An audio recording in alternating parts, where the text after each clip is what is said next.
You are listening to Pharmacy, IT, and Me, your informatics pharmacist podcast.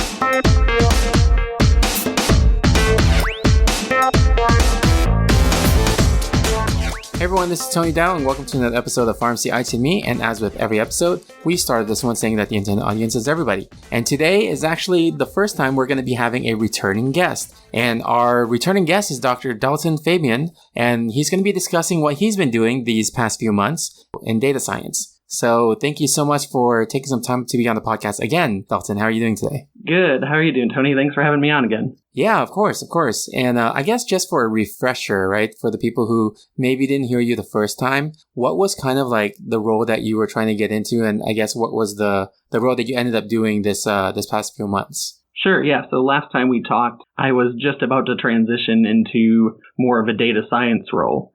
Previously, I had been working at a local digital health company and kind of doing some project management using some of my pharmacy knowledge. But then late May, I started working at a local health system on their data science team. And then a few weeks ago, got hired on full time. Awesome. So I guess for the first part of that is, how did you even get into that position? Like, was it kind of just you had this passion towards it and then you pursued it, or was there some kind of additional steps that were kind of serendipitous, or how did that happen? Yeah. So I was definitely interested in getting into data science ever since I graduated from pharmacy school May 2018, so just over a year ago. I'd kind of tried to set myself up for a potential career in that. I took that job at the digital health company as like a stepping stone to the position. Started a master's of analytics last fall in hopes that I would kind of get those skills that a data scientist needs. Interesting story on how I got the actual position. So back when I was in pharmacy school, one of my rotations was at Unity Point Health, which is a company I work for now. And I found out that there was a data scientist in the one of the corporate offices. And so went and shadowed him and learned about his job. I thought it was super cool. His project he was working on then was predicting hospital readmissions. So that was a neat project, learned more about that. Just kept in touch with him for the next year and a half, asking him questions about health data science, like where to find cool health-related data sets. And then this winter, at the end of the winter, I saw a job posting for their first summer data science internship. So I reached out to him like a week later, talked to him a little bit about it. He had mentioned that they had actually just closed the position because they had interviewed their candidates and offered positions. And about a few days later, got an email from him saying someone had dropped out. And he asked me if I wanted to come in and interview for the position. And the rest is history. Then a few months later, I started the data science internship. The goal was definitely, if I fit well with the team, that a position would be available for me after the internship. So that's kind of why I had more confidence in taking an intern position, because I knew there was a good potential that it would lead to something. Fast forward to about 3 weeks ago, I was offered the full-time data science analyst position. Oh, wow. That's really awesome. One of the other things is the term data science, right? It's kind of a unique term. The term informatics is kind of like the science of information, which is kind of similar as well. So I know they're not the same. And can you kind of describe to the listeners what exactly is data science? Sure. So I can give you an idea of what it involves in a healthcare setting. So most of the work that we do on our data science team is using all of the data that we have in the EHR, and Unity Point uses Epic. And so we take all of that data over the past 5 or 6 years that we've been live on Epic and use that data to predict a bunch of different things using machine learning, artificial intelligence, that sort of stuff. So we try to predict which patients are going to be readmitted to the hospital within 30 days of discharge by comparing patients who are leaving the hospital right now to other patients who looked like them in the past. And it gives us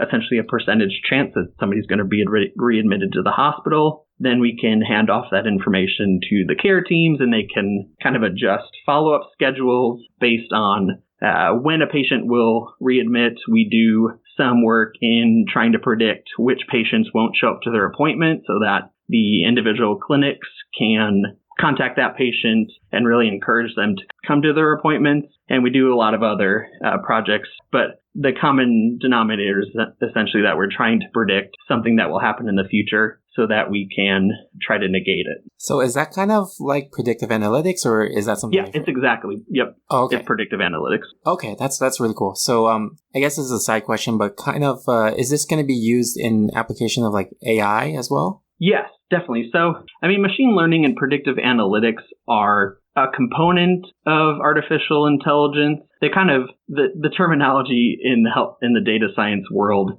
is kind of being meshed together right now, where machine learning can kind of mean artificial intelligence can kind of mean machine learning, but is essentially, trying to predict things from data using sort of that artificial intelligence that a computer can learn to recognize patterns in past data and predict something in the future. So all of that's pretty complicated. And I guess like how is the company, like how is the teams made up? Like what kind of roles are there in the company that contribute to helping create all of these complicated machine learning algorithms and predictive analytics? I think one of the most interesting things about Unity Point's data science team is how small we are. There's actually only 3 of us on the data science team. We have some support from IT with our like enterprise data warehouse. But the actual data science team that's creating these projects, collecting the data using machine learning, is just 3 of us. So there's our data scientist, Ben Cleveland, who has been at Unity Point for 4 or 5 years. And then he was kind of by himself for most of that time. And then a year ago, the other data science analyst, Paige Anderson, joined the team. So Ben had someone to work with to work on projects. And then just recently, I joined the team. And so Ben and Paige have a more quote unquote traditional IT, statistics, computer science background, whereas I bring some of the clinical expertise or the like healthcare workflow knowledge to the team. So I think it's a good combination of those 2 things on our team. Oh, okay. So, as a person who has a pharmacy background, what kind of perspectives do you bring, like specifically? So I understand how clinicians and a lot of our end users of our products are nurses. So I understand more so what nurses are thinking about as they're trying to decide what patients that they'll interact with, like kind of how I have appreciation for how busy healthcare professionals are and really encourage the team to make everything as simple as possible, that the nurse shouldn't need to do much to use our tools. As well as I have a better understanding of some of the labs and things that we use for our machine learning. So for most of our models that we have that are predicting like hospital admissions, we use a bunch of different factors like the patient's last A1C, the patient's last LDL cholesterol, HDL cholesterol. And so one of the things that I used my pharmacy knowledge for during my internship was in one of our models, we were using last HDL and last LDL or as a data point for our model. And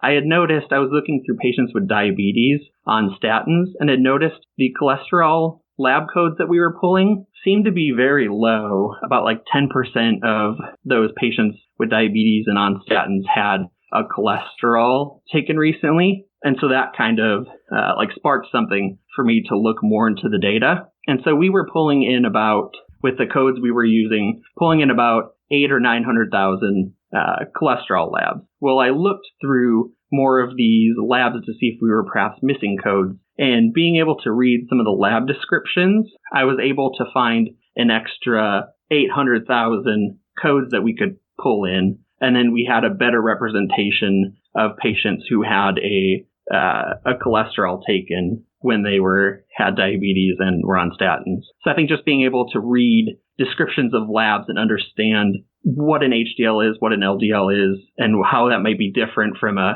HDL to LDL ratio or something like that. Wow, that sounds like really cool. And then, the amount of data that you're looking through, that's like massive amounts of data. Okay, so I have another question about the massiveness of the data. Are you guys using relational databases to kind of store all of that? Or is there still any use with using like file processing systems? No, so we use relational databases. So all of that, we have our Epic databases. We're not able to query those directly. So Unity Point actually has an enterprise data warehouse called Health Catalyst that we kind of pull all of the data that we need out of Epic to this Health Catalyst platform. and using SQL and kind of store all of our data in one place so we're not going to Epic every time. But when we're putting together our data to do machine learning, and then when we present our end product, which is a Tableau dashboard, all of that data is being gotten from SQL. So we use a lot of relational database technology.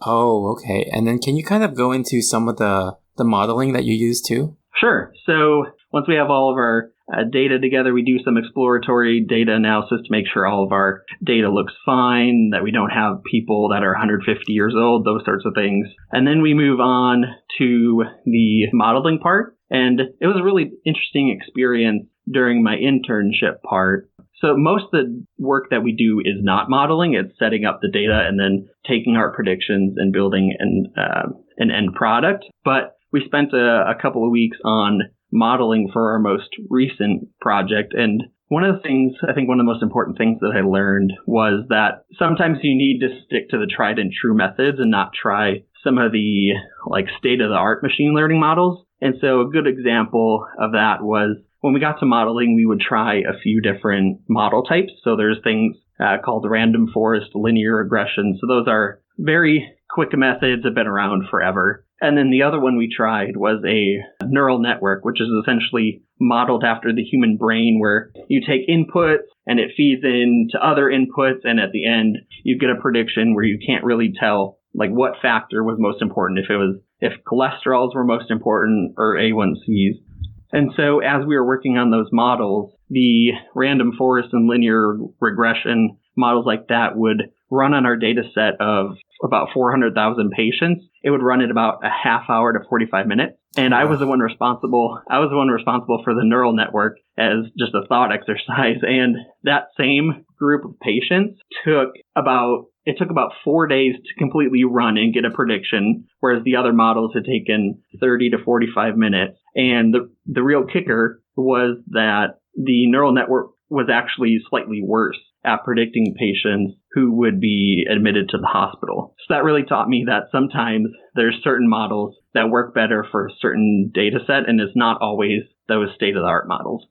So in terms of modeling, right? You were talking about how one model may be better than another. What kind of strategy do you guys use to determine that? Determine whether one model is the best model for this type of data set? Or is it kind of you just try everything and you see which one is the best? Sure. So when we're using each specific model, there's parameters inside of the model that can be tweaked. So we kind of start off with trying to make each model the best that it can be. So you can change, there's these things called hidden layers in neural networks where you can adjust the depth of these pretend neurons or how many there are. And you can identify which configuration gives you the best predictions. But then once we get done with a specific model, we originally set aside a bunch of data that we want to use to test the model that it's never seen before. And so we feed that data through the model, and it will give us the predictions that the model thinks. So it'll tell us if the model thinks that that patient will be admitted or not admitted to the hospital within the next year, let's say. And so we take those predictions and compare it to what actually happened. And then you get an accuracy score or a metric called AUC, and you kind of compare those between different models, as well as taking into account how fast or slow they were. Kind of like with my example earlier, if you have a model that takes 4 days to run and really isn't any better than one that takes 45 minutes, you kind of also have to take that into account also. Oh, okay. Okay, that makes sense. And then the other thing about data, I'm not sure if this is something that you consider, but do you kind of also do the structuring of the data in the relational databases in terms of like first normal form or second normal form, things like that? So there's a lot of structuring the data that we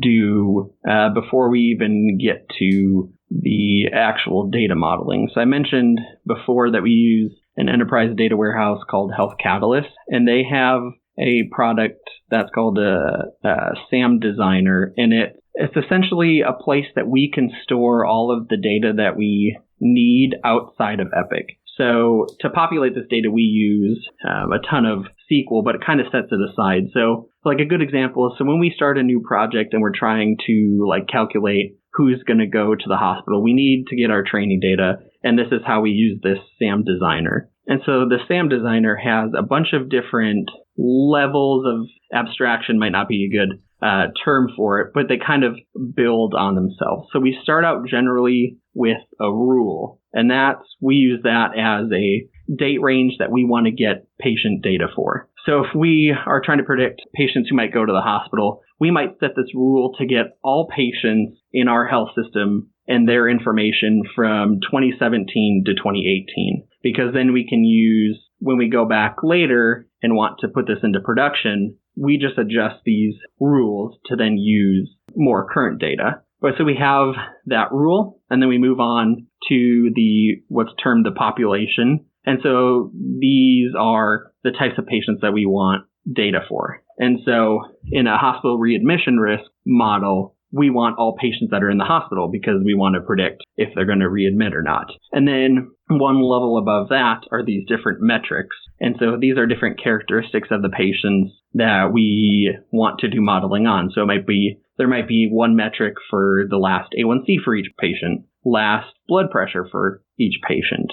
And then at the end of this training data set, we have a summary metric. And so that takes all of those different things that I've mentioned right now and puts them into one table that has one row for each patient, and it will have in one row will be, or one column will be everyone's last A1C, everyone's last blood pressure, and other piece of information. So this SAM designer tool really helps us to get all of the data in a form that we need to do the analytical modeling or data science. Wow, that's really cool. Like, I've learned a lot from just like you describing all these data science terms, if you will, terms, and also like the actual activities that you're doing. I was wondering too, like for the company that you're working for, are there any kind of like upcoming projects you're allowed to talk about? That's pretty exciting. Yeah. So the project that we're working on right now, and it was kind of neat because they started the project right when we started our summer internship. So there's actually two of us interns. And so they'd waited for us to start the project. And so what we're doing right now is our health system, Unity Point Health, has a care management tool that they use from a third party that assigns risk to each patient. And so what we're working on is replacing that old system with different metrics for how a patient is at risk for a hospitalization or emergency room visit. And so what we're working on, one of the first things we did was this tool will help care managers to identify patients that are going to have those hospital visits or ED visits so that they can try to prevent them essentially. And so first thing we did was meet with these care managers to see what tools they use to do that currently, what they like about them, what they don't like about them. What we found is that they use probably about 4 or 5 different reports and tools. So it's hard for them to manage all of these different systems. So our goal is to make this all in one system. And so we interviewed those care managers and then kind of started collecting the data. We did a literature review to see what other people have done in the past to predict hospital admission or ED visit, and took some of that information as well as some other metrics or characteristics that we thought might be useful in the process, did the modeling, and then currently are working on setting up the end product that will be a Tableau dashboard that will not only tell the care managers what patients are on their panel right now and which of those patients may be out of hospital stay recently or in the hospital so that they can better reach out to those patients, but then also create a list for them of patients who are at high risk for hospitalization or an ED visit so that they can reach out to that patient and offer their services to prevent any future health issues. Wow, that's pretty cool. Like all the stuff that you're doing, all the stuff that the company's doing. And it's a really unique role too, like just having the pharmacy background, but then now doing something with data science. And I know I asked you this last time, but, in the last 4 months with this experience you have now, do you have any, I guess, different advice you would give to people than before about if they wanted to get into data science? I know you provided resources before, but is there anything different now? Yeah, I think the same still applies, like learn some basic programming. I think last time I recommended Data Camp. There's some other platforms that are pretty good to use. I would say if you're a student and you can try to do a data science internship at a health system, that would be awesome. So you kind of have that experience before you leave school. And I would say this is for practicing pharmacists and students, but a good way to find out about data science opportunities is really to go on like LinkedIn and just type in data scientist and then a health system in your area. And chances are probably pretty good that you'll find one nearby if you live in a bigger city. Chances are health data science is getting a lot bigger. So more hospitals are having teams like my health systems team. So if you can find someone on LinkedIn who has a position as a data scientist at a health system, reach out to them, connect with them on LinkedIn. In my experience, they've all been happy to tell you about their jobs, like mention in your connection request that you're really interested in what they do and want to learn more about it. If you're a student, again, maybe ask about internships. Even if you're a practicing pharmacist, you can teach yourself some of this programming stuff. There's interesting data sets on data.gov, and some of them are related to healthcare. There's even MIT has this de-identified critical care data set. It's of an actual hospital that you can get all these labs and diagnoses and maybe try to predict hospitalizations yourself. But then you can still connect with those people on LinkedIn as a practicing pharmacist and just kind of keep in touch with them like I did with Ben back when I was a student up until I had the data science internship. And you just kind of, after a while, you build a relationship with these data scientists, and they'll be able to tell you if there's job opportunities or they might know someone in the industry that's hiring, because I think more in data science, there's opportunities to work remotely. So even if no one in your area has data science opportunities, there might be options that you can just work remote for a health system or a health tech startup, those types of things. I would also say, don't worry about, I know it's maybe different for like informatics or other areas of pharmacy, but I wouldn't be too worried about like if you don't have a residency and you think that's like a prerequisite for data science. It's definitely not. Most data scientists are not clinicians and don't have that background. So I would just encourage everyone to pursue, if they're interested in data science, pursue it. Reach out to me. I'm happy to connect you with people or give you advice on projects you can do, that sort of thing. Awesome. Thank you for sharing that. And, just going off of what you said about reaching out to you, how can they reach you? Sure. I can give you my email address, or they can definitely just search Dalton Fabian on LinkedIn. Should be able to find me pretty easy, I would imagine, but definitely happy to connect with anyone. Okay, cool. And I'll get your email offline so I can put it in the show notes, and I'll include also linking over to your LinkedIn. But, to be respectful of your time, I'd like to thank you again for taking some time to actually come back on the show and explain everything that you've been doing for the last 4 months. So that was really, really helpful. Thanks again for having me, Tony.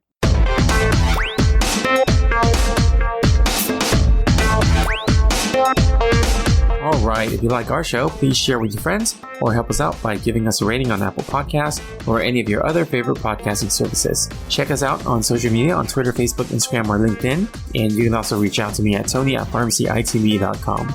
If you want to be part of a great networking group, you can also join the Pharmacist Slack at pharmacistconnect.com, which is pharmacistsconnect.com. There's many great people on there with different topic channels, including pharmacy informatics. I've met great colleagues on there, and I look forward to chatting with you as well. So thanks again for listening, and remember, technology is a tool, patient care is the goal.